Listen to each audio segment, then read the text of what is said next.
Negando la mayor no son las facturas en los cajones, señor presidente. Aquí está el informe que se puede pasar a prensa. Lo que ustedes han hecho es incrementar el gasto sanitario un 8%. Crecimiento absolutamente insostenible que hará quebrar el sistema. Y le digo, y aquí está la descripción, un 6,8% estimado en el capítulo 1, es decir, personal, un 4,1% en endoprótesis, un 5,6% en exoprótesis, farmacia de receta, un 2,2%, farmacia hospitalaria, 34%, material sanitario, un 12%, todo suma un 8%. Y está muy bien gastar más en las personas, señor presidente, pero hay que preguntarse también cómo vamos a pagar lo que se gasta en las personas, porque si no, a lo que nos van a ayudar ustedes es a la quiebra del sistema sanitario, porque no hay sistema sanitario que aguante ese ritmo de crecimiento del gasto. Y mi pregunta es, ¿van a seguir manteniendo ese ritmo de crecimiento del gasto?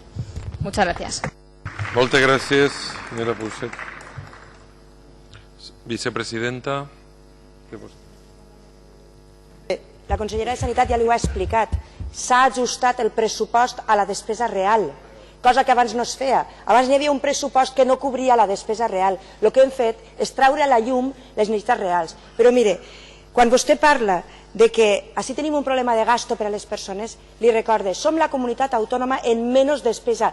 No tenim un problema de despesa, sinó d'ingressos. Mire, només posant en marxa la lluita contra la corrupció, estem parlant d'un 4% del PIB. I això és el que està fent este govern.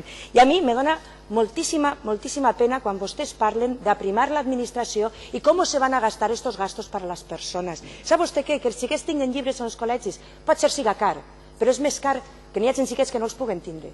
Que el copago farmacèutic l'assumisca ara mateix a la Generalitat pot ser que siga car, però és més car que la gent tingui que abandonar els seus tractaments. Que resulta que les persones que van a centres diürns de dependència no tinguin que copagar, pot ser siga car, però és més car que tinguin que abandonar la seva rehabilitació. Sap vostè la diferència entre vostès i nosaltres? Que per a nosaltres el car és el patiment de la gent i vostès el que fan és demagògia en els diners que en acabant són les garanties dels drets constitucionals. No, no tenim un problema de gasto, tenim un problema d'ingressos per una injusta repartiment dels fons a nivell estatal. Moltes gràcies, senyora vicepresidenta.